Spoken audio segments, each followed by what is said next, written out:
Welcome to another edition of Your Impact Attack. That's right, it's Your Impact Attack. Don't rebel against it, just accept it. Accept that this is yours, and we are going to be serving it to you today, tonight, whenever you're listening to this. The VBC together again. Who is the V? I'm the V. Hi, I'm Jamie Williams. They call me the Vet. My tag team partner, I'm tagging through the screen right now, making the tag. There's Brandon. Brandon's the B. Brandon, what the H is going on? Not much, man. Busy weekend of wrestling, but we got it all done. We had some fun hanging out, chilling, and chatting about it, watching it. And we're going to talk about it some more tonight. That's right. So we have Impact, we got Rebellion, and we got Punching Up Impact. So it is going to be a packed show tonight. Definitely packed. And we are packing in the audience, the C, if you will, the chat filing in. So we go live here. Who do we have joining us so far? I'm sure there will be more to come. Let's see. It sounds like we got Chris Winland in here if he has not crashed already. We got Lab Rat. We got Lisbeth. What is up? Whoop whoop. Javiuchi. Ha! Everblessed Canada Spaceman. How is everybody doing tonight? Hope everybody's doing well. Giggity giggity. Buckshot Kid. How you doing? Whoop whoop. Just getting in under the wire there. Buckshot Kid, one of the classics, the OGs, if you will. Yeah, we got quite a bit to talk about regarding TNA. As for regarding everything else, not that much. Looking at some of the news, obviously Everblessed coming through, mentioning it. Another release from NXT, Von Wagner. Can't say I'm too surprised, but at the same time, there were a lot of these, every one of the releases that I was looking at, I was like, well, did we really get a chance? Like, were they, maybe they know more than us, so I just chalked it up to that. But it can't be like too much of like a budgetary concern. You know, I don't think they were paying any of these people an exorbitant amount of money. Maybe Jinder Mahal, that could have been one that they could get a contract off the books because he's been around for so long. But you know, I don't really think that Von Wagner was breaking the bank, but they already don't see their investment. Of course, there's a lot of other people maybe ahead of him in my eyes that have been around for a while and they're not going to see their investment in. So maybe either they're next or maybe they've got, they're better at playing the politics. I don't know. But yeah, that's pretty fresh news. And other than that, I don't really see too much out there. What was the other? We watched Dynasty, right, last night from AEW. If you were with us, thank you very much for hanging out. We needed something to sort of keep us awake during the long, arduous journey that AEW takes with all of their pay-per-views. But we gave our thoughts overall at the end of the show. I thought it was a positive show for AEW, even if I personally didn't care. I think, Brandon, you kind of had the same outlook on it. You've been doing a lot more watch-alongs lately, getting people hype. But what did you think of Dynasty last night? One more time. Well, I personally, it wasn't my, to my personal taste and what I enjoyed. It was still an enjoyable show. Everybody worked hard, crowd was into it, and it was a hot show. I mean, you went off the air with a new champion that everybody was happy for. I think they're in a positive trajectory right now.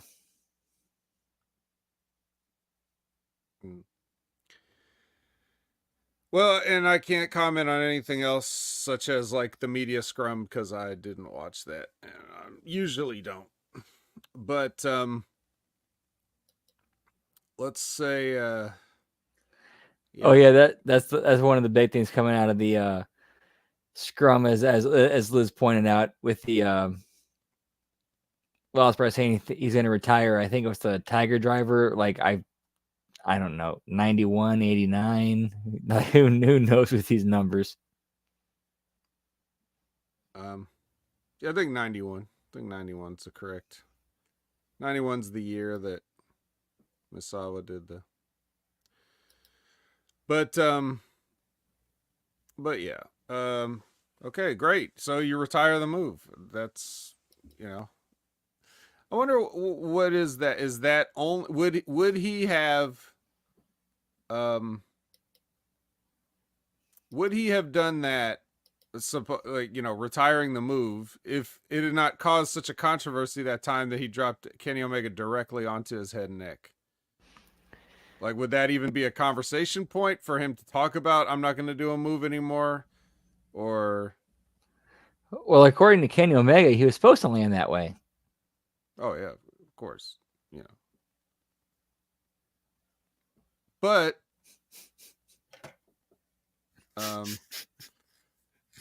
nonetheless,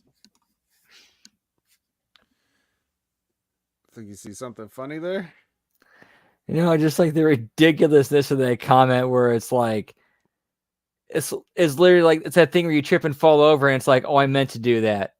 But it's like, Right. oh yeah, I meant to land on my head and get completely fucked up. Right.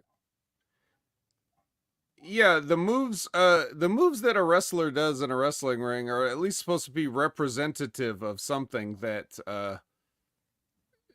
you know, could happen. So if you give a guy a pile driver, the idea is that you are trying to compress his spine by dropping him directly on the top of his head.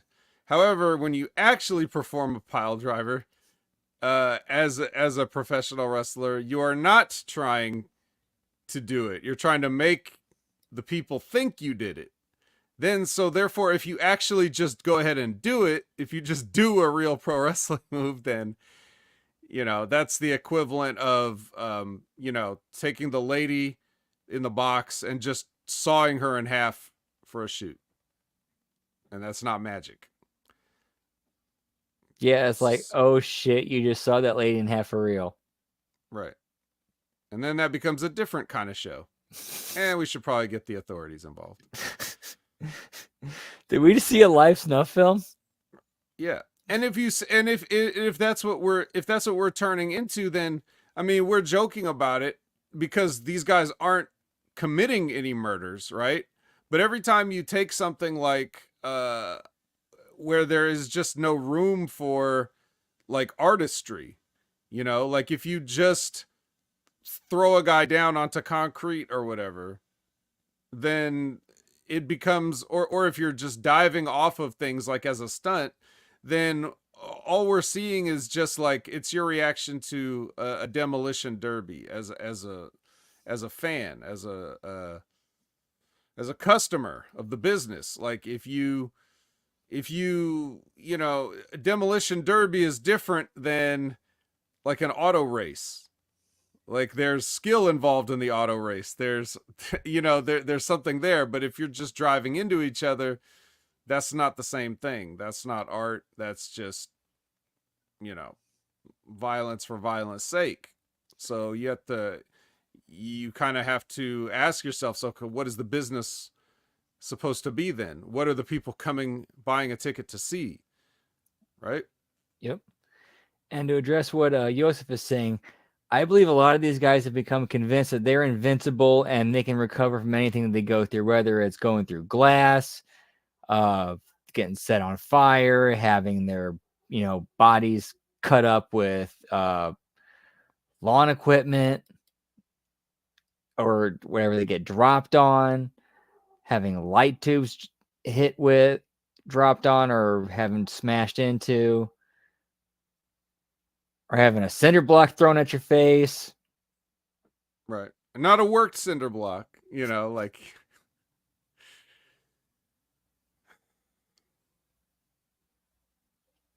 Yeah, but hey, that's wrestling. And then what are you going to see like when you go, like, you know, like that's what you see at that level. You see people doing those things. And then what do you see in um you know, what do you see in the main event of like big events? You know, is that what you're going to see? Is that what they're going to try to tell you? Are you going to see Cody Rhodes with a weed whacker? No. You know what I mean? Oh no. So what is, if you're not trying to emulate the highest level of your business, then you're not really participating in the business, are you? You're not really selling something that you can eventually achieve one day. You're just stuck in the mud with the kind of people that would watch Demolition Derby. Yeah, I believe Jim Cornette famously coined the phrase "outlaw mud show." Oh, he didn't coin it. That's just what they used to call it back when he was around. And he got it from somebody else. So somebody else taught him that. But he's teaching a new generation of wrestling fans that term, so they can all, you know,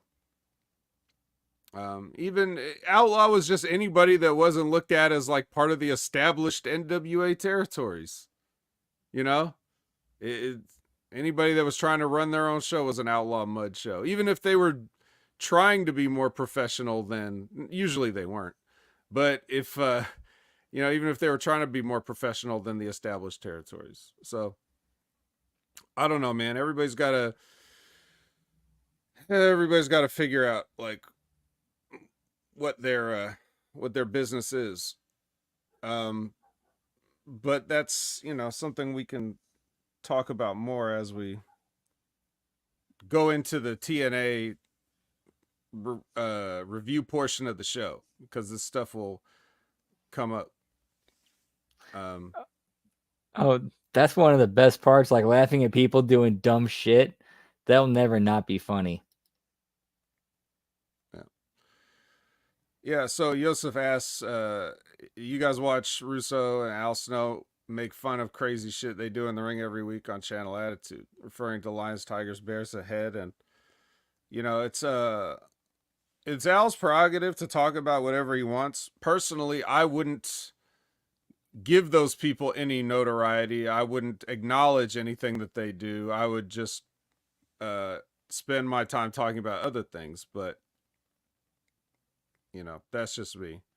Those people want to be bigger than they are, and they don't deserve to be. So I don't, you know, I don't necessarily agree with giving them any kind of platform. But, you know who's got a platform? TNA Wrestling. They've got a nice little platform there. And I guess we should probably talk about it. So, you know, we've got our go home show for you know, we got our go home show for Rebellion, and it's the show that's taped at still the 2300 arena. So we're still, you know, we're still in ECW appreciation mode after our catch-up packet to start the show. We see if we've got a nice. Well, it's go. hot sauce, but it works. It's hot sauce. Oh, okay. I just thought you had like a ketchup packet at all times ready for that. But so apparently you use the ketchup packets, huh? You use them on your delicious French fries or whatever have you, huh? Yeah, unfortunately, I got a little excited to have to replace it. All right. Well, so we get Josh Alexander on commentary for Little Guido, who's going to take on Alexander Hammerstone here. And you know, they have their match. You can imagine how this goes. A little gentle shoving on the outside from Zach Clayton gets the rest of the FBI ejected from ringside. And you know, then Hammerstone racks up Guido with the headgear on, you know, doing the old, this is you, Josh Alexander, because he's wearing your headgear. Yeah. So that's your opening match. The dream match that you never thought you'd see. Little Guido versus Hammerstone. Was it everything you dreamed of, Brandon? Oh, all of that and then some.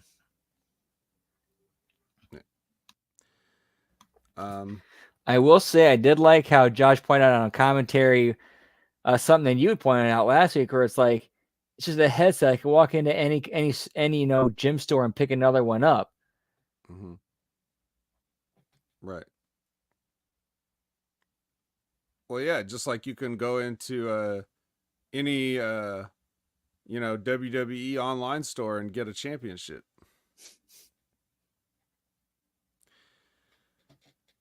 So, yeah, I get it. Anything else on that before we move on?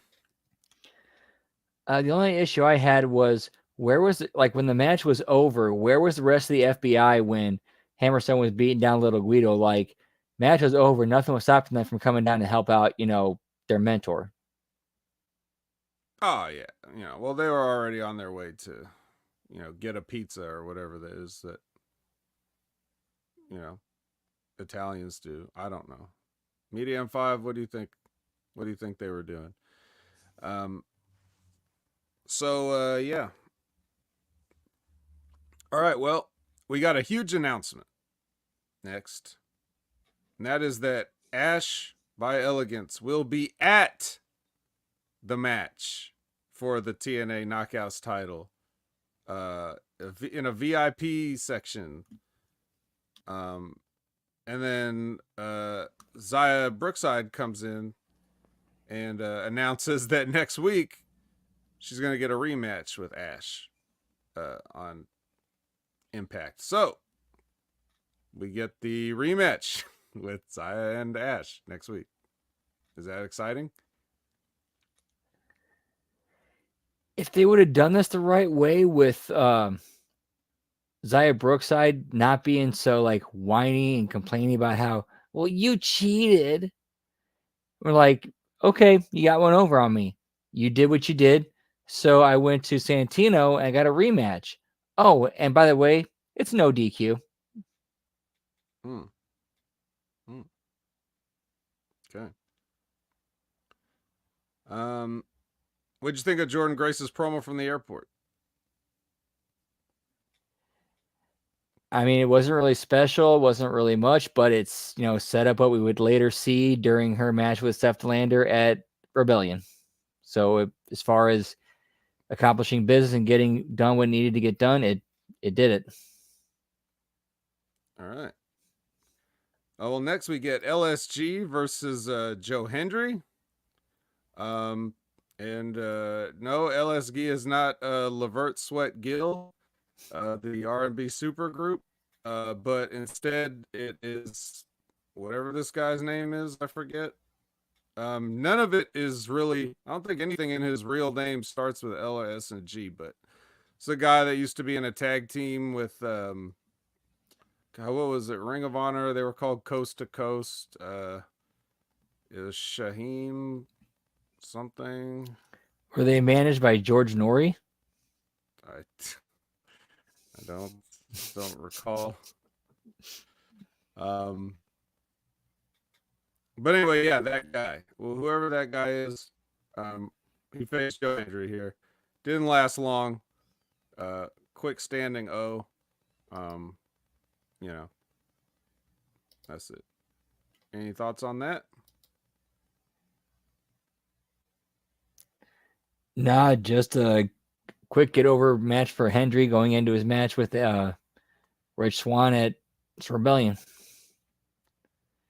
Okay. Makes me wonder where were they at to try to get some heat on him, try to soften him up before the match. Yeah. At this point, I'll take it. Just I see enough of people jumping people and trying to get heat. I think we need to come up with other ways of doing business. Starting to get very repetitive.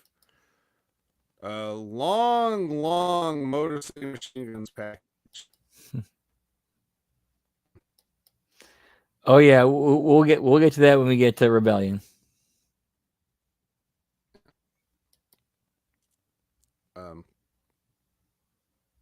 So then it's our next match is the Grizzled Young Vets and Ali versus something Diener and Rhino.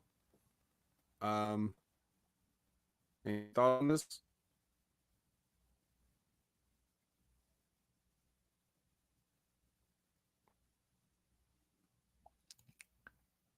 You're breaking up pretty bad. Motherfucker. Am I back? You're back. I say Grizzly Young Vets and Ali versus something Diener and Rhino. Any thoughts on that? Let's see, not a whole lot. I mean, it was decent for what it was. It got its business over and helped build to the pay-per-view. All right.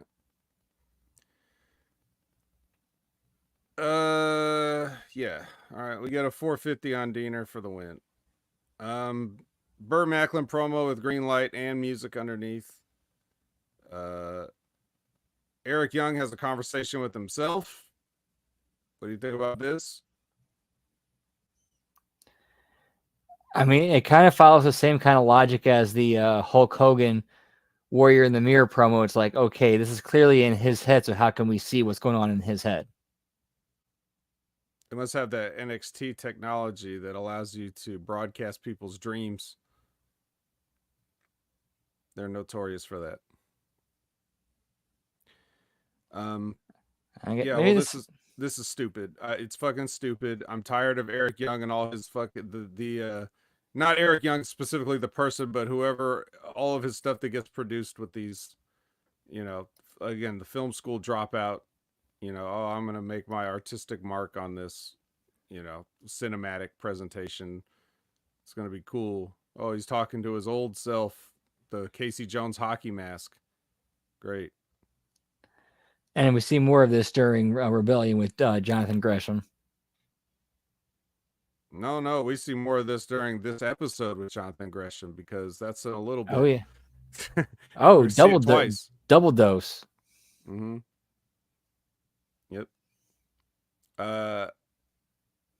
Yeah, I was gonna definitely make that point. But next is Rosemary. Even though on the Chiron on the screen it says Decay, so that they're giving credit to both of them, even though it's Rosemary's match and Havoc is going out there with her. Versus Jody Threat with Danny Luna, which gets the correct graphic saying Jody Threat with Danny Luna. So there you go. Double jump up and Rosemary spears Luna 1, 2, 3. Oh my God. Is Decay gonna win their titles back? That's basically the story here. And also, I think to kind of help establish them as, at least in this particular match, they're the heels going into it. Yeah, I guess. I don't know that it established that at all. I don't know what it established. It's just your classic booking of, oh, we got a tag team match coming up, so let's have a singles match. Do people not realize that to a fan, a singles match is more prestigious and interesting than a tag team match?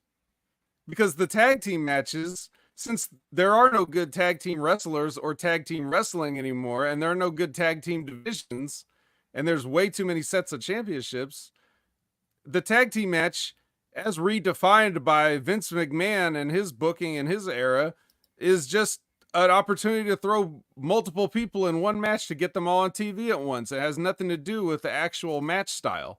So people should be much more interested to see a singles match than a tag team match, I would think.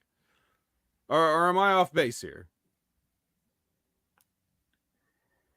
Man, I don't know, because if you would have said this was like, early, mid to late 2000s, sure, but then then tag team wrestling started to change a little bit and became a little bit more prominent. Well, it's not. It's now. Tag team wrestling's dead. So I don't know. But don't worry, because we're gonna see the Guns and the System. They're walking.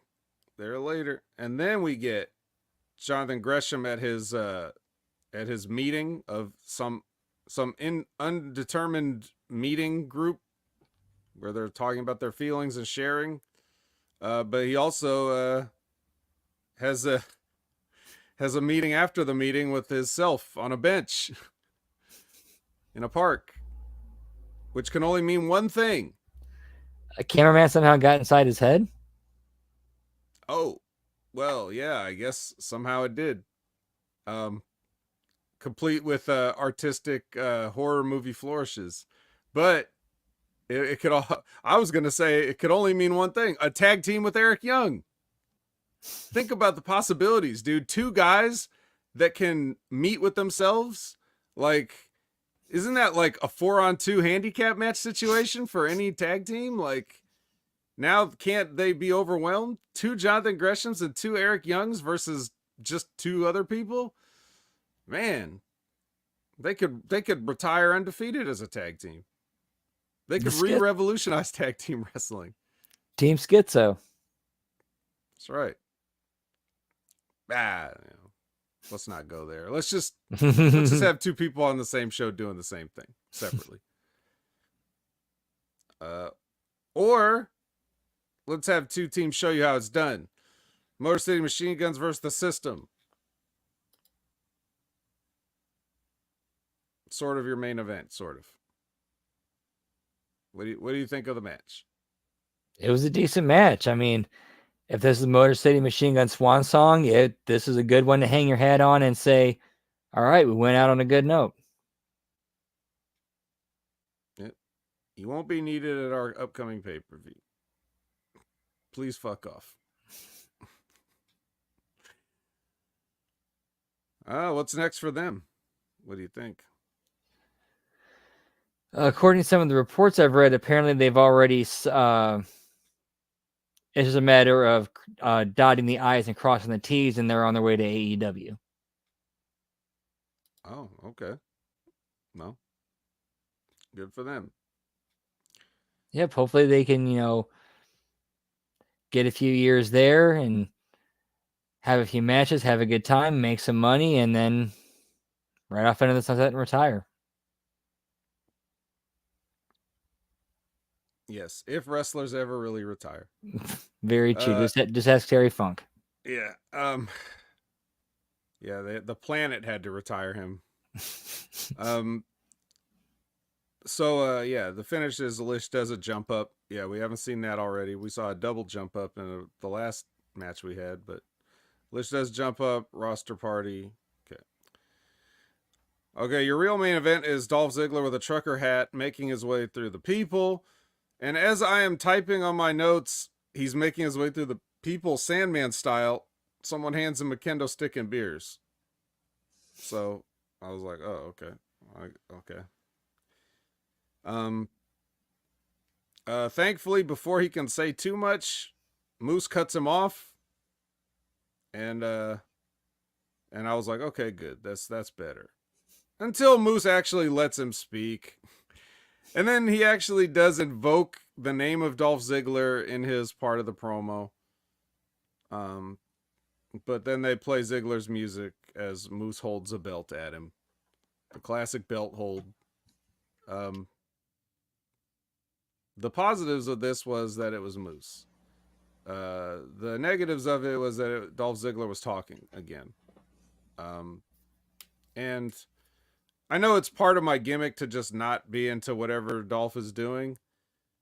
And to be honest, most of that is kind of just a gimmick.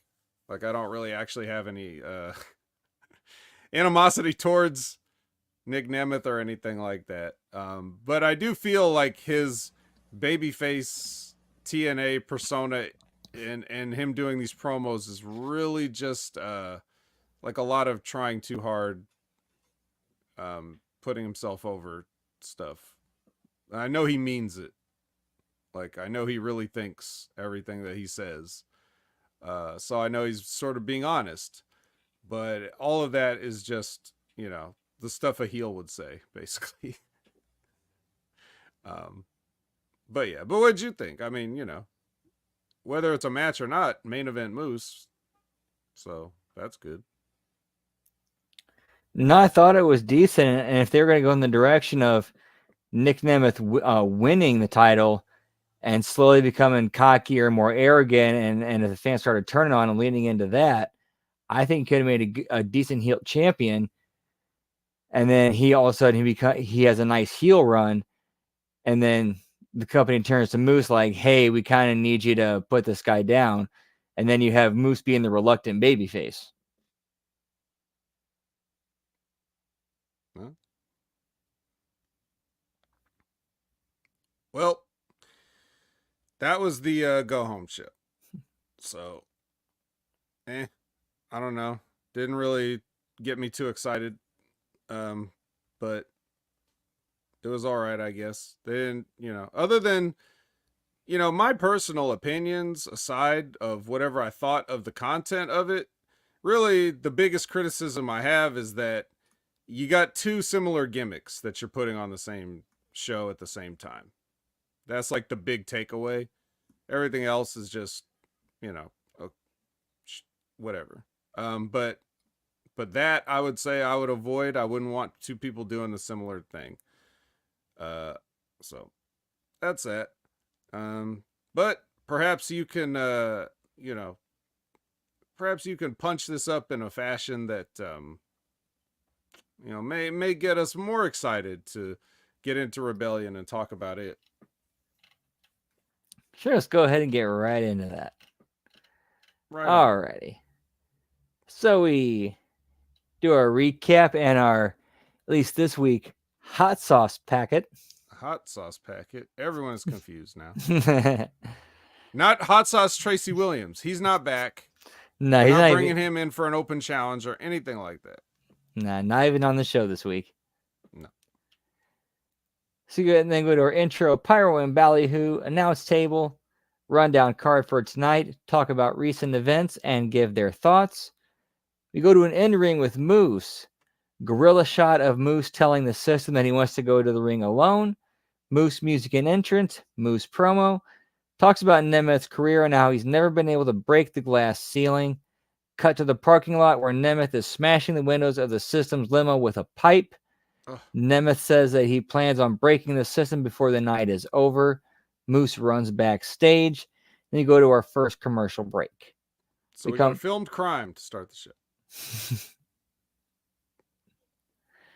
It worked for Austin. And then they go backstage with the system. The system arrive at their smash up limo and they look for Nemeth. Match number 1, Mustafa Ali and Grizzled Young Vets versus Jake Something, Cody Deaner, and Rhino. Grizzled Young Vets music and entrance. Mustafa Ali music and entrance. Jake Something music and entrance. Cody Deaner music and entrance. Cody cuts condensed version of promo on the show. Rhino music and entrance. Condensed version of the match on the show. Backstage, Ash by Elegance, same one as we got on the show, but Zaya doesn't come across as whiny. She kind of cleans it up and more, kind of like how we talked about a little bit earlier. Then you go to the Jonathan Gresham vignette, same one as we saw on the show. Then you go backstage with the system. They continue to look for Nick Nemeth. They arrive at their personal catering area, and all their food and drink is either gone or trashed. Then you go to our second commercial break. Come back with the selfie promo with Jordan Grace, same one we got on the show. Vignette with Eric Young, same one we got on the show. Match number 2, Joe Hendry versus LSG. LSG music and entrance, Joe Hendry music and entrance. Hendry promo with an extra video with AJ as Uncle Phil and Swan as the Fresh Prince. Same matches on the show. And you go to a pre-tape, the same one with Steve Macklin that we got on the show. Then they go backstage with the system. They continue to look for Nick Nemeth. They arrive at their locker room, and it is completely trashed. We go backstage, and we see Nick Nemeth. He is watching the show on the monitor in another area backstage before he walks off. Before we go to our third commercial break, we come back with a Crazy Steve vignette. He talks about how he got into Laredo Kid's head in their last match and what he will do to him at Rebellion. And then we go backstage with Gia and Laredo Kid. Gia asks Laredo Kid about his last match with Crazy Steve and what Steve just said. Laredo Kid says that Steve got to him and it won't happen again. And that ended up playing into the finish of their match during the pre-show for Rebellion. Match number 3, Rosemary versus Jody Threat. Rosemary music and entrance with Havoc. Jody Threat music and entrance with Luna. Same matches on the show. Post-match, Decay lays out Spitfire. A mysterious figure appears on the screen and tells Decay that they pleased him and to finish the job at Rebellion. We go backstage with the System and Santino. The System and Santino are in Santino's office. Moose wants to match with Nemeth at Rebellion canceled. Santino refuses and tells Edwards and Myers that the title defense is next before they go to our next commercial break. We go to a Dango vignette. He talks about why he had to fire Prudius and Bravo. Bravo enters the shot and insults Dango, and then Prudius attacks Dango from behind. Match number 4, TNA World Tag Team Championship, Motor City Machine Guns versus Myers and Edwards. Motor City Machine Guns music and entrance. Myers and Edwards music and entrance with Alicia. Condensed version of the match on the show. And then you go backstage with ABC. ABC is approached by First Class, who just arrived. AJ mentions how neither of ABC is booked for Impact or the Rebellion main card. Swan tells Bay that there's another seat in First Class. First Class walks away and Bay contemplates, while Ace looks worried. Match number 5, Hammerstone versus Little Guido. Josh Alexander music and entrance before he sits on commentary. Little Guido music and entrance with the FBI. Hammerstone music and entrance, same match you get on the show. Backstage, the System. Moose congratulates Edwards and Myers for their victory. The System returns to their locker room, and Moose notices that the TNA World title is missing, and he gets angry. And then cut to Nemeth walking towards the stage with the belt. Before we go to our 5th and final commercial break, come back with the New Japan hype video. We go to the announce table, rundown card for next week's Impact, rundown card for Rebellion. In-ring, Nick Nemeth, the System, Speedball Mountain. Nick Nemeth music and entrance with the TNA World title belt. Nemeth cuts promo on how he's going to destroy the System and how what he did tonight, he did to prove that he can. Nemeth continues about how he will finish dismantling the System when he becomes TNA World Champion. Moose music and entrance. Moose enters the ring and him and Nemeth immediately come to blows. Nemeth gets the better of Moose. Myers and Edwards come out to help Moose. Speedball Mountain out to even the odds. The System takes back over Dirty, and the System lays out the baby faces and stands tall to close the show.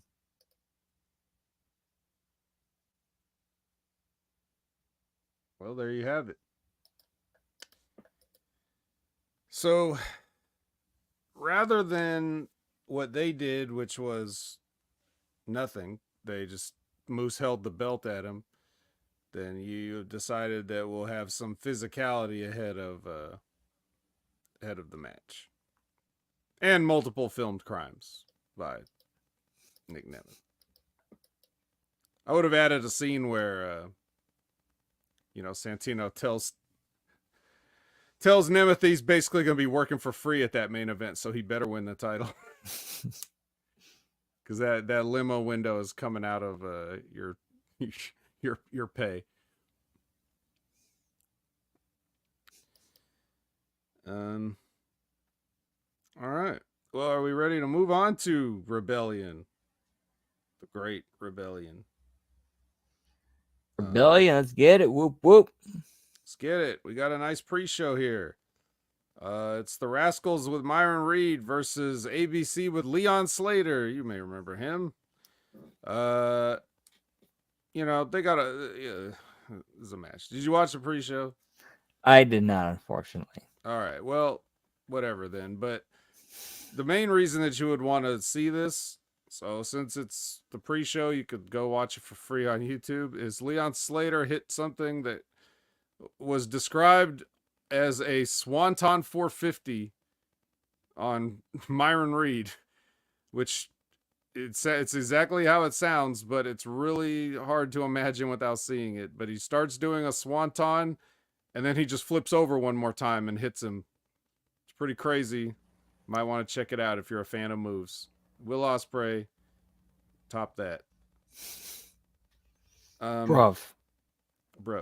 I'm sure Will Ospreay could do it if he tried it, but still. But still, Leon Slater did it first. So, there you go. Then you get First Class with Gia and no music underneath.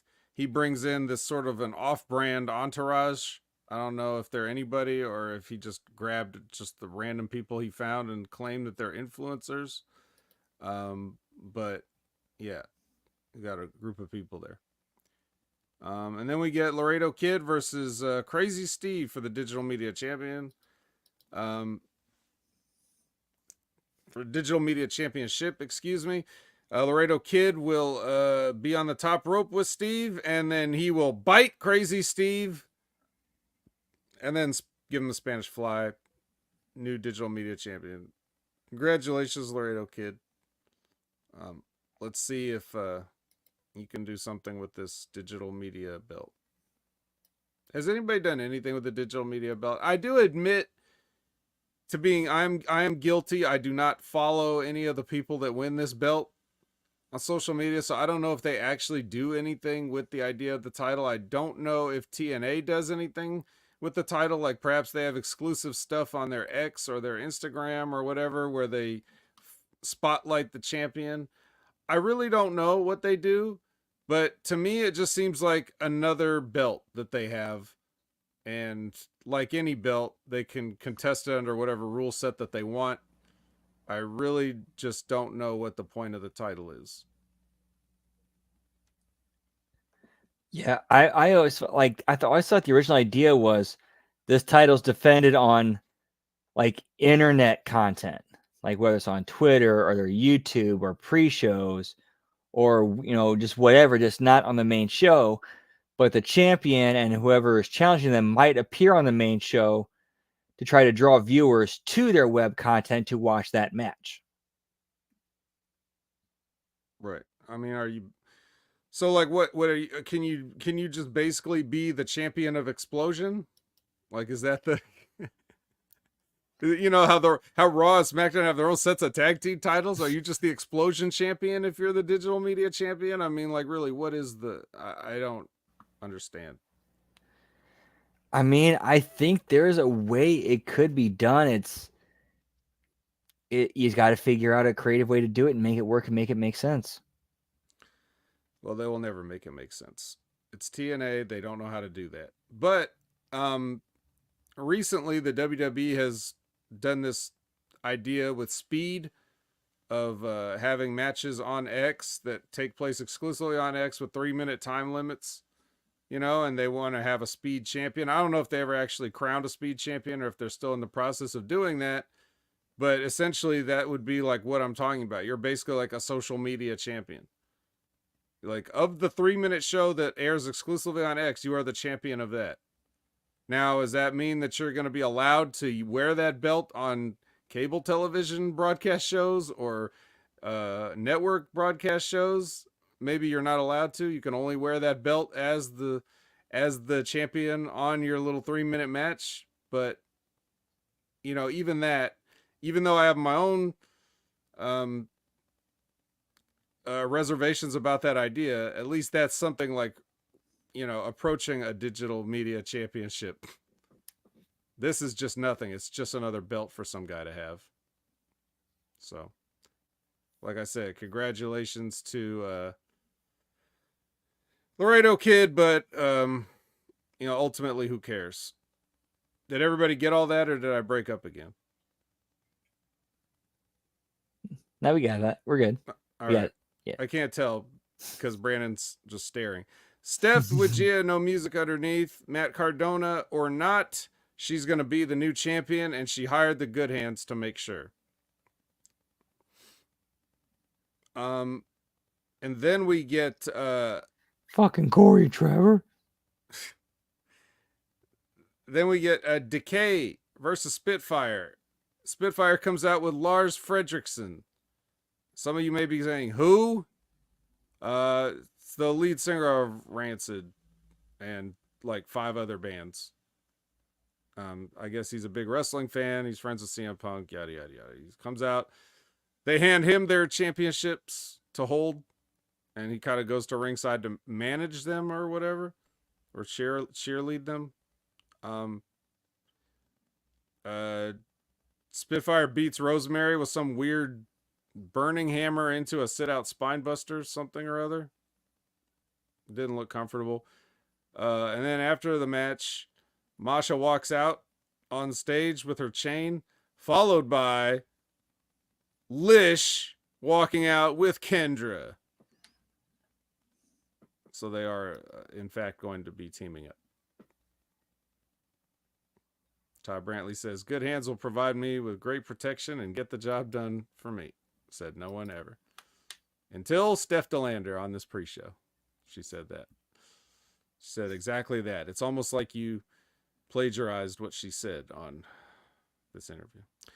Just kidding. They started playing music for the next package they were going to show. And then I heard a literal record scratch. And then they started the music over.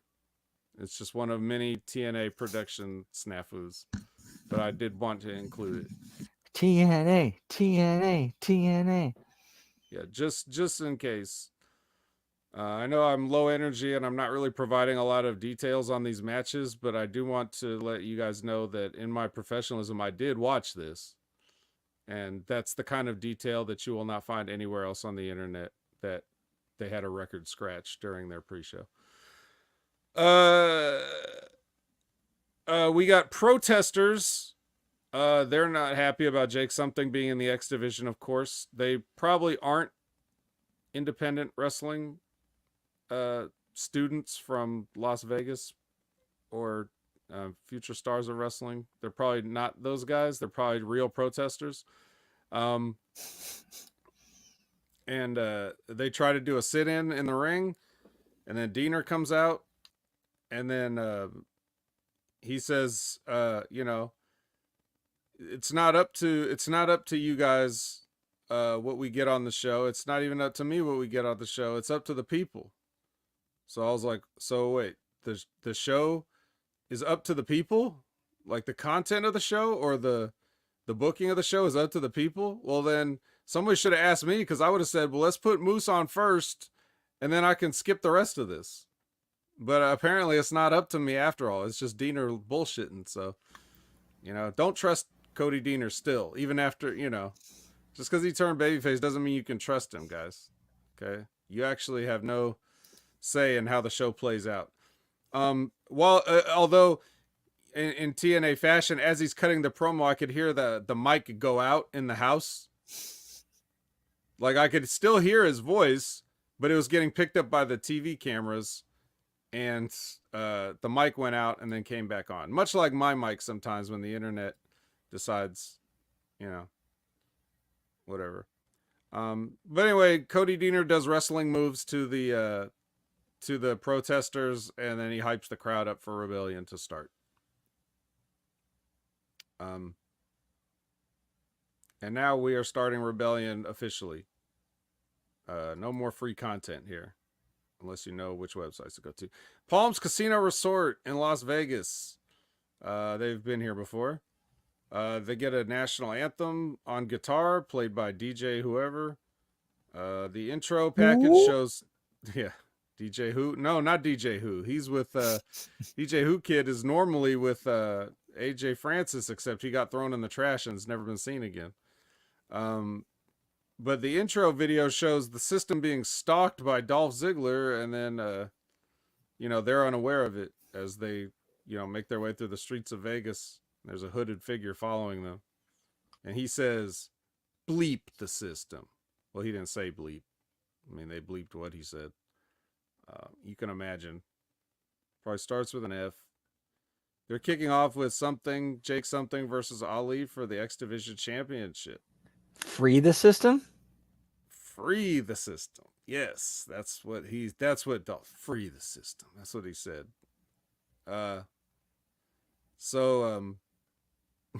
Free hat. For the South Park fans. All right. Free hat, free hat, free hat. Yeah. He said, free the system, McCullough. All right. Jake Something versus Ali for the X Division Championship. Ali gives him a German suplex off the top rope onto the apron. That didn't look comfortable. The Secret Service assists Jake something into the ring and hold him down for a 450 while the ref is distracted. And Jake something kicks out. He hits into the void on Ali, and Ali gets his foot on the ropes. Eventually, Ali rakes Jake something's eyes. He dodges a spear. Jake something posts himself, and then he puts Jake something in some sort of a weird clutch thing, pin, and grabs the rope for a 1-2-3.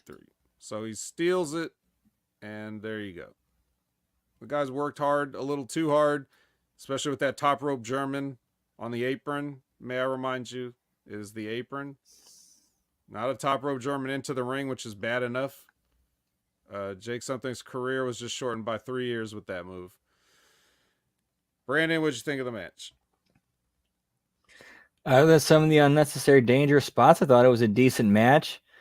I thought outside of kicking out of the 450, that's really the only thing I would have changed. Maybe him not hit it or some. I don't know. There's a different ways you can get into the pin without having to kick out of that move. But other than that, I thought it was a decent match. The only defense I will mount for kicking out of Ali's 450 is that Jake something, and yeah, they've been making the entire point this entire build that he's too big and strong to be in the X division. So if you're not gonna make something out of that, pun intended, then they shouldn't have done it. But they did, so they showed that he is actually very strong and he has no limits, which is what the X division is all about. So if you're ever gonna do it when it's a cruiserweight versus heavyweight situation. Absolutely believable in that scenario. Yep. Then we get a trailer for a movie called Impulse. Will you be finding this movie on Tubi or whatever they show it on to watch it? Nah, I don't really care to watch that movie. Oh, all right. Some good looking ladies in it. You don't want to watch it? All right. Well, if you guys check out Impulse on an impulse, let me, at Opinion Haver, let me know how it is. Sean Merriman is here. And he is probably also friends with AJ Francis. And he is here to see Rich Homie Swan versus Joe Hendry. Joe Hendry's entrance video was an AI assisted video of his normal entrance video, but they superimposed First Class over it, doing all of his movements. However, my personal comment is, even though like it was entertaining to see that in action, but I was thinking, it's like, well, does that really, what does that do to mock? What does that do to mock the First Class? Wouldn't that be something they would do to mock Joe Hendry? Like, wouldn't that be a thing that First Class would superimpose themselves over Joe Hendry's entrance to get back at him for all the things that he does?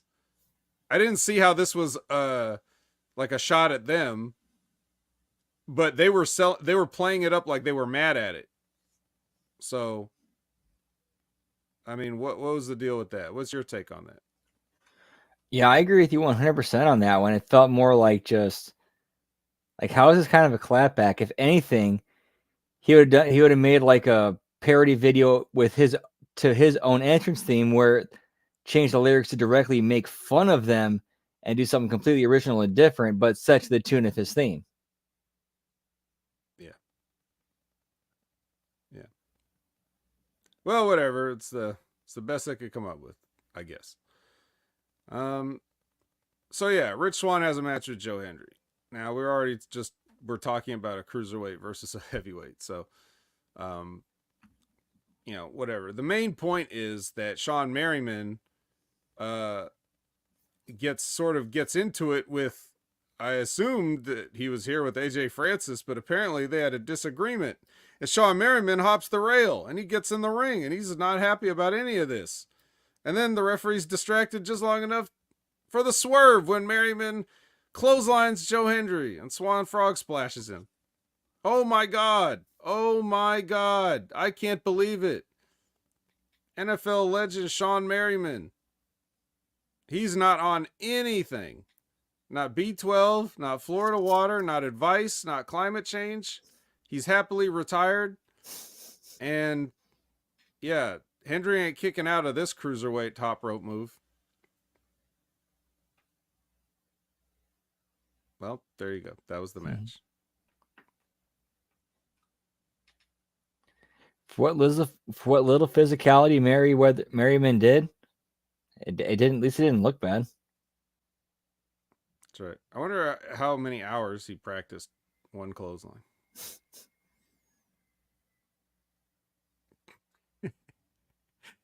He had a space. Said Impulse is not on Tubi. Maybe it's coming soon.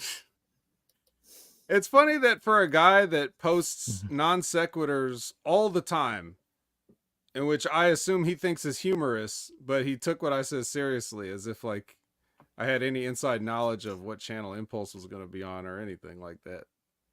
I love Canada Spaceman, despite what he thinks about me and Canadians. Full Kowalski Mayhem's next. Fuck. All right, let's. Besides the fact that they actually had more cookie sheets. They were like nested cookie sheets. You know, like they had a cookie sheet with a smaller cookie sheet inside it, with an even smaller cookie sheet inside that, and they were hitting like Russian doll cookie sheets. Yes, exactly. Yes, it's a Russian nesting. It's a matryoshka of cookie sheets. To, you know, not to be outdone by their single cookie sheet that I shit on last time. They got multiples now. And they even had the, you know, the spot where they're on their knees trading blows, but instead of punches or forearms, it was cookie sheets this time. And they had Janice. But I will mention that even though you had Janice in this match, right? And just in case anybody is listening that somehow doesn't know what I mean when I say Janice was in this match, it's not Dixie Carter's mom.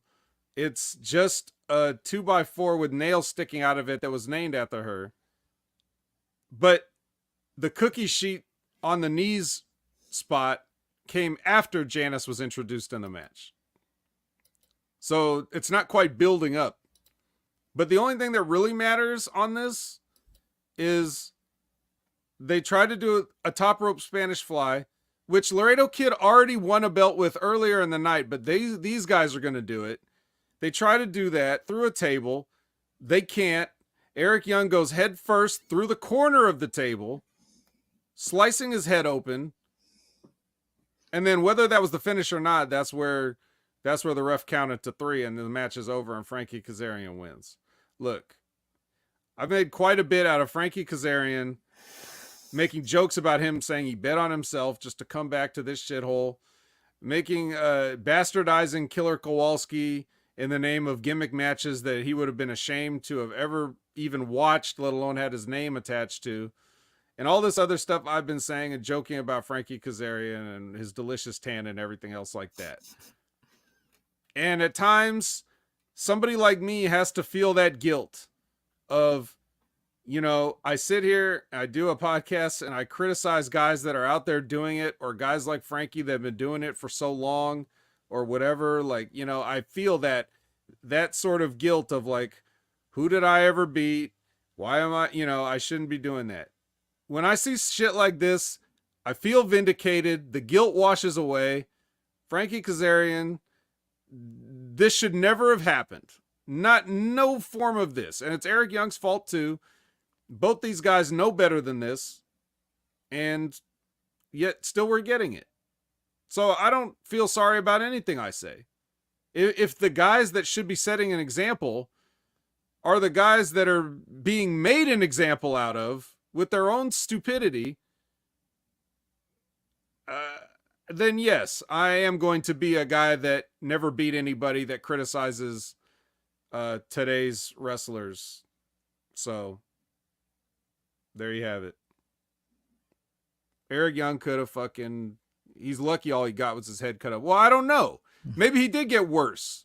I don't really know what happened because they immediately came in to check on him and then they cut away from it after the match was over. So I don't know if he got stretchered to the back or what. So it was a mess. That was nasty. Yeah, but if he's not paralyzed, then he's lucky. I don't know. I don't know. I shouldn't be lecturing fucking 45-year-old men. No, they should know better by now.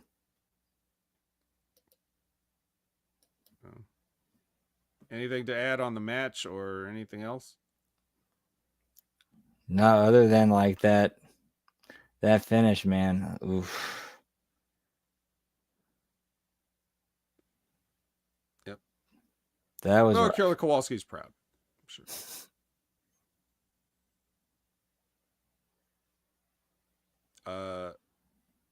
Dolph is with Gia, no music underneath.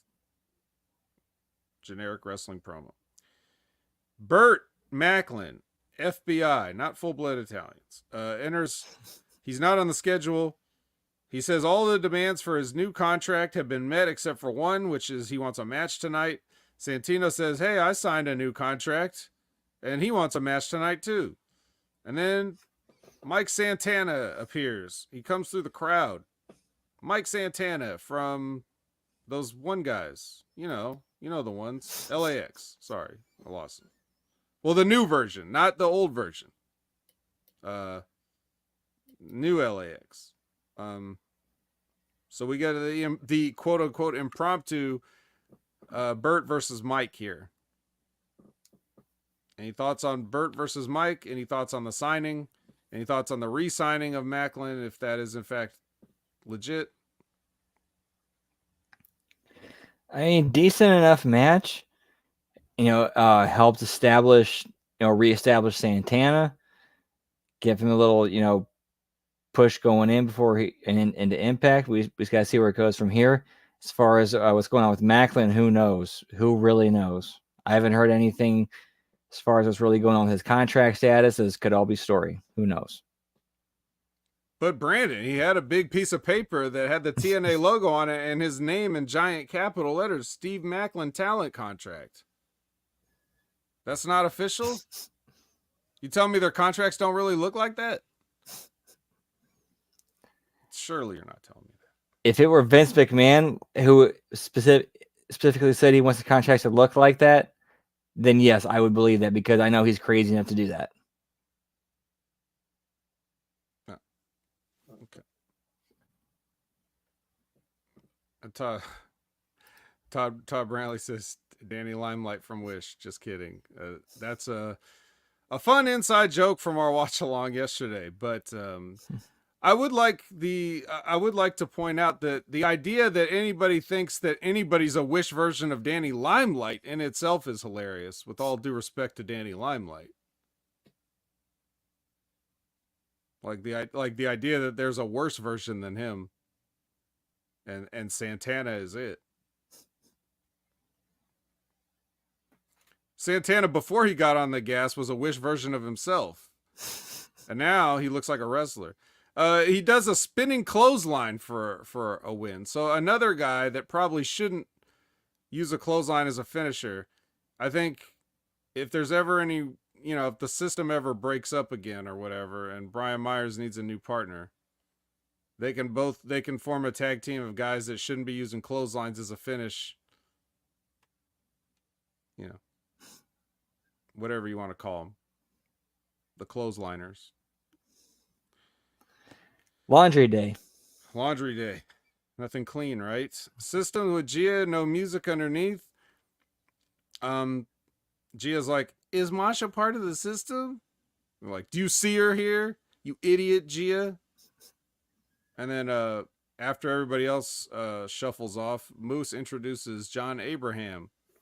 So we get another NFL legend here. This is just NFL packed tonight.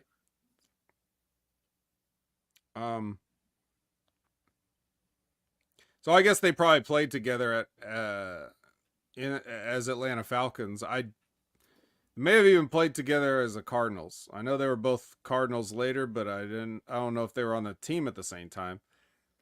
But anyway, yes, it is that John Abraham. Next is 7 Ball versus the System for the Tag Team Championships.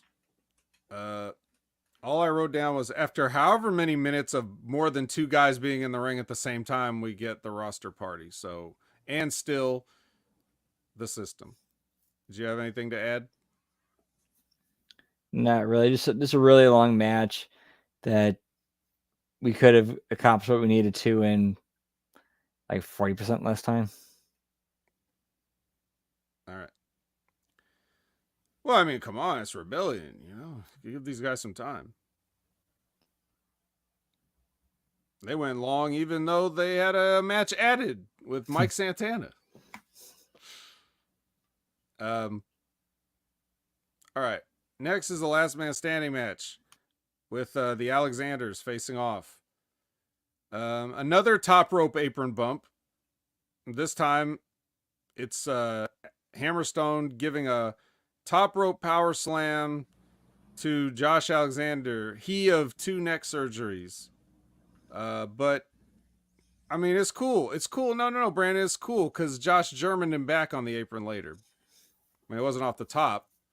Ali already did that spot, but he gave him a regular German on the apron, so it's cool.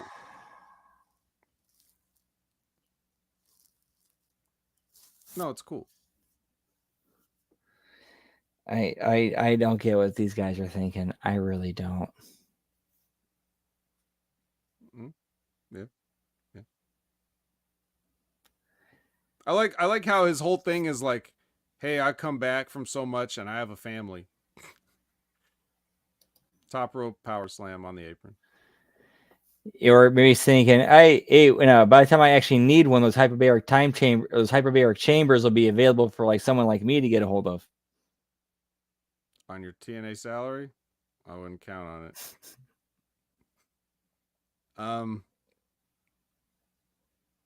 Yeah, look, I mean, what am I supposed to say to that? This wasn't even like, it wasn't even something that went awry like it was in the Mayhem match. It was, they did it. That was exactly how it was supposed to go. Spine first to the apron.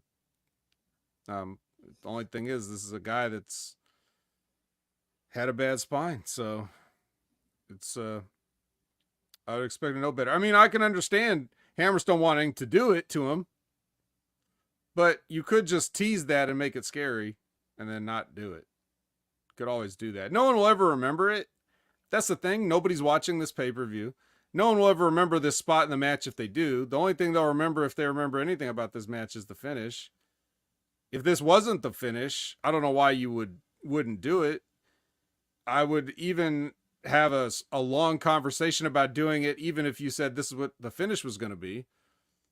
But for something to just not even really, I mean, it's a last man standing match, so you got a 10 count. I don't even remember how much they worked the count on this. So, there's an ankle lock spot. I'll get back to that. So I don't want to talk about that right now. There's a bag of thumbtacks under the ring that Josh goes to get, and he seems very reluctant to use it. I guess Eric Young prefers cookies. That's why that bag is still there and hadn't been used already. They do a, this is a bad enough bump. Even if you didn't have the apron bump, Hammerstone gives him a top rope nightmare pendulum or second rope, not whichever. They're on the ropes. Gives him the nightmare pendulum, but because of the nature of the move and the location, I mean, you end up taking a bump in the corner of the ring, which is not the hardest part of the ring, but it's the hardest part of the mat, like in the ropes. That's the place that the closer you get to the edges, because of physics, the less give there is. That is for sure, at the very least, the hardest part within the ropes. Mm-hmm. And he only survives the 10 count because he rolls outside so that he could stand on the floor. He Which, doesn't actually stand up in the ring. which, in this context of the match, not a bad strategy, not bad psychology. No. And then they eventually get up to the top of the ramp, and he just hits a C4 on Hammerstone, and Hammerstone can't get up. Back to the ankle lock. All right, I've explained this multiple times on multiple shows about the ankle lock and how the way they use the ankle lock is bullshit in wrestling, where they act like it's some move that just causes you pain. The ankle lock doesn't cause you pain until your knee is destroyed when you tweak the joints. So if you wanted in a last man standing match where the object is you want the guy to not be able to get up, the obvious finish for a guy that used the ankle lock is to get the ankle lock, snap both the guy's ankles, and then he can't get up. And then he has to get stretchered out. I don't see how that's not the finish. Instead, he just puts the ankle lock on like anybody else does, like you would put on a headlock or something, and then just holds it for a while. And then after he lets go of the ankle lock, he stomps on Alexander's or Hammerstone's ankle, like as if that's the issue, as if that's what the ankle lock is designed to do, as if anybody in this match knows what the fuck they're fucking doing. So you're idiots. You're an idiot because you took a bump on the apron and you have a family and 2 neck surgeries. That's why you're an idiot, Josh. You're also an idiot because you don't know shit about wrestling psychology. Because you don't know what an ankle lock does. It's just something you saw Kurt Angle doing. He didn't even fucking invent it. Because you're a fucking mark. All right, I'm done. You got anything to add to the last man standing match? I cannot add anything to that. Fucking mark, bro.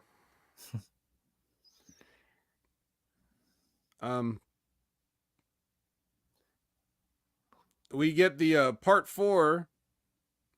I didn't know there were parts because they didn't label them until this one, but we get part 4 of Jonathan Gresham's therapy sessions. And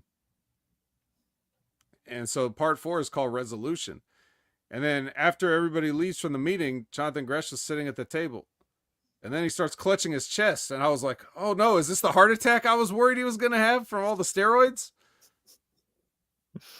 Is this it? They filmed it? Cinematically, he's going to have a heart attack? No. He coughs up something into his hand. Then he goes to the restroom and looks in the mirror. And he looks at his hand and it's black. You know what else is black? Ink. You know what animal shoots out ink? An octopus. My God. The cinematic storytelling. No way. That's right. Jonathan Gresham really is an octopus. And he's been wearing a human mask this whole time. You probably think I'm joking around. Anyway, not necessarily they intimated that Jonathan Gresham is a legit octopus. But this all did happen the way I describe it. And so now he's modified his octopus mask, the skeletal one. He's taken off the tentacles off the front part. And now he looks like Great Muta did in later years, like a mask kind of like that. And he's able to shake hands with himself in his mind, I guess. He's got a new mask, I guess, is all we're saying. And there's some weird voiceover about like chopping a tree down or whatever, and then like they say like Babylon can be rebuilt, all you need is an axe, but it's like, well, yeah, you need the axe to chop down the tree, but then it's hard to put a city together with only one tree's worth of wood, and then like the axe is not gonna. I mean, I guess you could turn the axe over and use the back to like hammer stuff in, but they used all the nails on Janice already, so you're not gonna be able to. I don't know. I don't know where I'm going with that. I'm just saying that whatever. Whenever Jonathan Gresham comes back, he'll have a new mask probably. I was wondering, did Jonathan Gresham all of a sudden become a mark for the book Hatchet? Did he? Is that where they're getting this stuff from? I don't know. When you said all you need is an X, well, it's like, well, damn, what do you need? Well, I could see how in that book, like that dude survived just off of that axe. That's all he had on him. I don't know what he's a fan of. I don't know who came up with this. I'm sure it's the same guy that does the Eric Young vignettes. And so he should have been more aware than anybody that they're doing the same gimmick. But a couple like last week when we talked about his vignette, Gresham's vignette, at the end of the vignette, there's that, like I said, it started that voiceover thing. It sounds like a scratchy old recording of some guy reading something. And he says, the quote was something like I saw a tree reaching to the sky and I wanted to cut it down. Like that's how the vignette ended, with somebody saying that. And I tried Googling that quote and it turned up no results. So it's not like a famous quote that I wasn't aware of. I couldn't find anything on it. So I don't know what this is. I don't know what this passage is that they're reading from, or if this is just part of the production. Like they wrote it all just as well as they shot it all. They wrote the script for this. They wrote something that sounds like it could have been like an old poem or an old speech or something. And it's just whoever filmed this is also writing it. I have no idea. If anybody knows what if it actually is from something, again, add opinion ever. But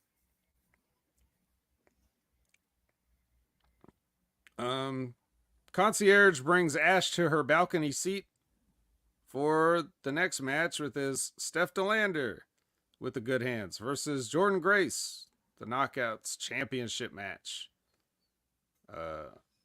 All right, so here's what happens in this match. I wrote it all down. Well, not all of it. The ending part. Because who cares about the beginning of this? I've already watched this woman struggle to put stuff together in NXT. I don't need to watch her match here. There's shenanigans from the good hands leading to a ref bump. Then Hotch puts on the referee's shirt and counts to 3. The lights go out. Lights come back on. PCO's in the ring. He gets rid of the good hands. Steph DeLander tries romance. That's a new tactic of PCO. I don't remember anybody trying that one before.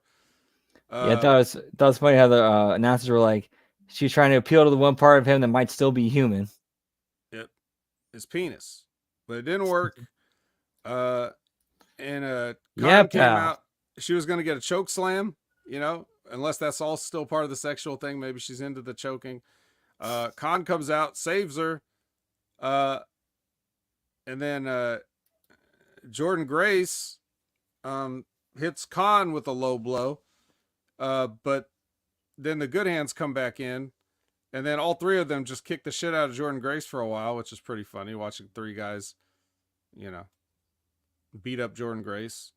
And then, Khan goes to do that neck break move he does.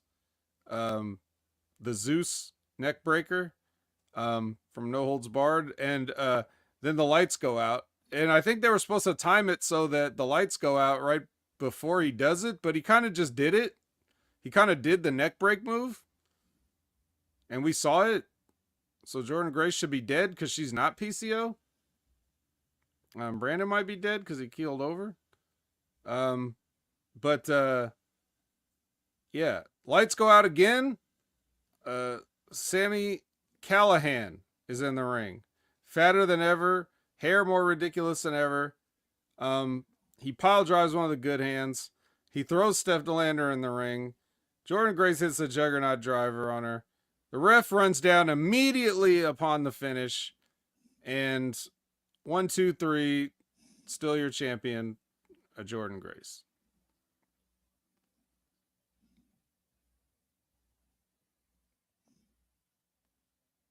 I think my co-host has passed out.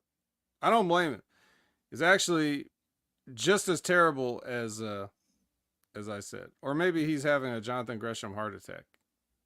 And I should call the authorities.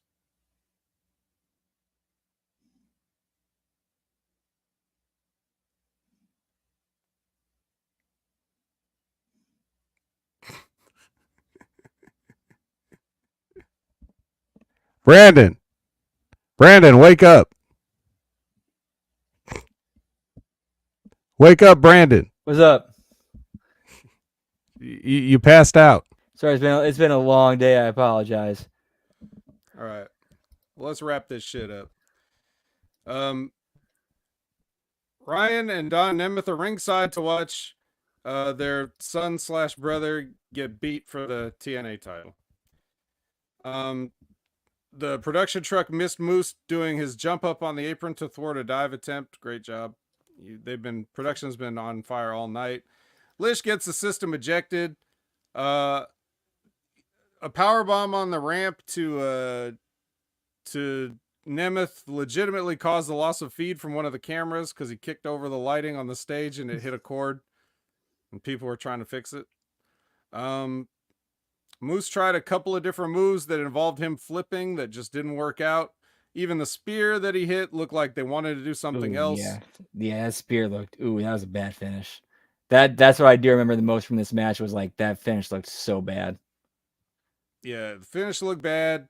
The last parts of the match all look bad. I blame Dolph Ziggler because he's the only difference. I've been watching all Moose matches. He's never fucked anything up this bad, so I assume it's just miscommunications. Whatever Dolph was trying to do, he didn't do it. And Moose didn't do it either. So, whatever. It could have just been bad chemistry. Like, some guys, no matter how good they are separately, you put them in the ring together, it just does not work. No, it doesn't. And, despite whatever Dolph continues to tell you on podcasts or promos or anything else that you see him on, he is not that good at this, other than physically performing certain moves. But even in that case, like, this just isn't working out for him.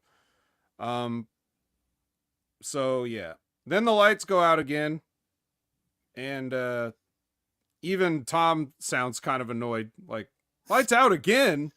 Like, yeah. Yeah, and of course, everybody already knows what it is this time. This time it's Matt Hardy, but we've already done this gimmick for other people twice in one match, even. But now, yeah, here's broken Matt Hardy, and that's legit. Matt Hardy could barely walk. I don't even know what the point of this is. I'm not excited to see it. It's one of my least favorite things. The fact that they ever let Matt Hardy do this broken universe bullshit is the reason why everybody has to do this cinematic bullshit now. It's the reason why we're getting these Jonathan Gresham vignettes and these fucking Eric Young vignettes where they're talking to themselves and all this other shit. Like, this is all come full circle. He's back now, and we have to deal with it. That's all I got. Yes.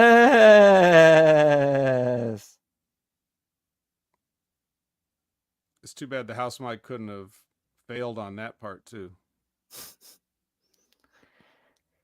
Yeah, that was a bad night to do a lot of lights on, lights out gimmicks because it's like and to put him in the back-to-back matches. Yeah, that was terrible placement and booking.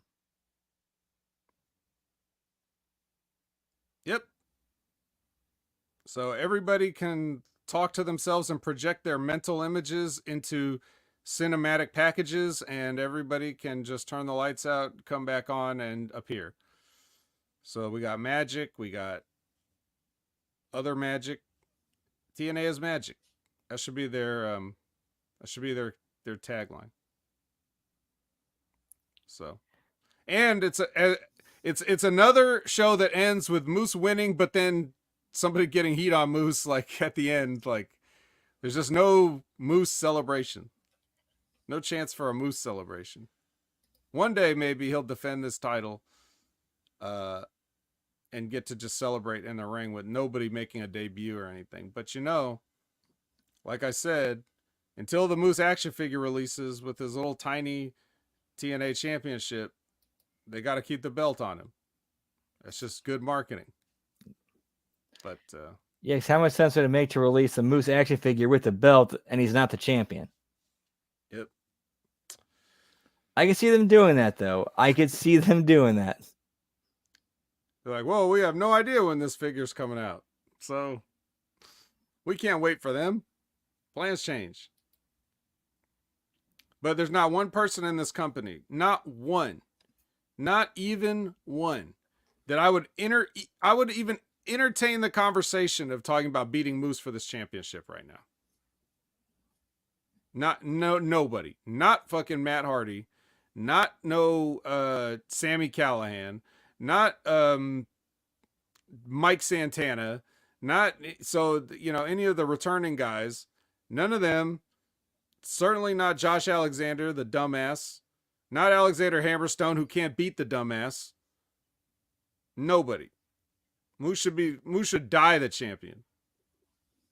He should be in a rocking chair, 95 years old, peacefully in his sleep with the TNA championship on his shoulder.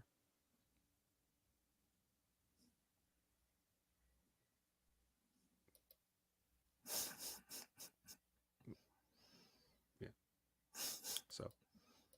So there you go. Or what about building up Joe Hendry as like an eventual top babyface to take it off of Moose? You have Moose run through guys, build up the title and his streak as a champion. Well, in the background, you're building up Hendry as his eventual challenger and the guy who beats him. He just lost to a cruiserweight. He's finished.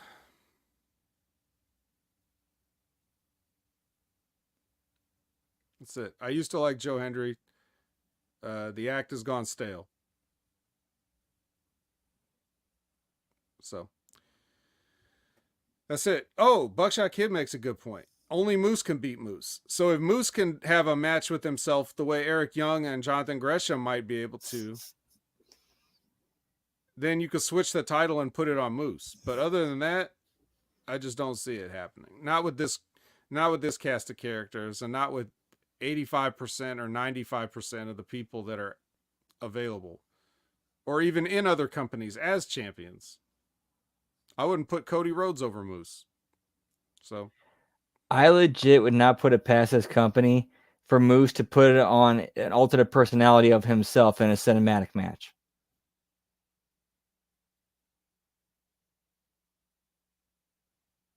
let's not even imagine that. Let's tell the people where they can find us instead. As always, you can find me on Twitter, or as the kids call it these days, the X, at TransArchisTia. And once we finally get it back up and running, I will be on twitch.tv/Miss Tia the Transarchist. And you can also find me on Substack at HMG Brandon. Yes. And like you can find Brandon on X and WWE Speed on X and the WWE Speed Champion on X, but maybe not the TNA Digital Media Champion on X. You can find me on X at Opinion Haver. You can find me on any of the other social media platforms you like at Opinion Haver, whether that's Instagram, TikTok, Snapchat, any of those things. I don't use them, but I took the name so no one else can have it, and that's important. So you can find me there, and you can add me there, but you will not see me there. You can find me every Wednesday though for the Next Level Wrestling review with Big Ray Hernandez, and that comes on 8 a.m. Pacific, 11 a.m. Eastern. Won't you please join us? Then you can find me every Sunday morning at 8 a.m. Pacific, 11 a.m. Eastern for The Wreckage with Jimmy T, where we talk about Collision and sift through the wreckage. They were actually they were actually in Peoria, Illinois this past taping, so it was geographically accurate to do the accent, and yeah, that's where you could find me. You could have found me last night on the Dynasty watch along with Brandon here, but if you haven't watched Dynasty yet, go ahead and queue up the watch alongside and hang out. It's not too late. It's in the archives. So you can find me there and at various other places at channelattitude.com if you want. then there's always Wrestling with Rip Rogers. You can find him on Wrestling with Rip Rogers on YouTube every Friday. Concrete, 8 a.m. Pacific, 11 a.m. Eastern. Live Q&A. Ask Rip Rogers a question, and then subscribe and click the bell to get notified for when Rip Rogers Territory Stories videos drop. You definitely want to do that. Listen to him talk about his time. Most recently, he was talking about working in Canada. That's right. He was working in Calgary for the Stampede for Stu Hart. So you can check out his video about that right now. And then you're going to want to check out Stevie Richards, all the things Stevie Richards is doing, Wrestling Analysis Channel, Patreon, Stevie Richards Fitness, Big Fitness Show. I'm sure I'm forgetting a bunch of stuff. You guys can find Stevie Richards. He's not hard to find. He's not hiding from anybody. So that's it. That's it, and that's all. And we're out of here. For Brandon, I'm the vet, and I don't have a sign-off line.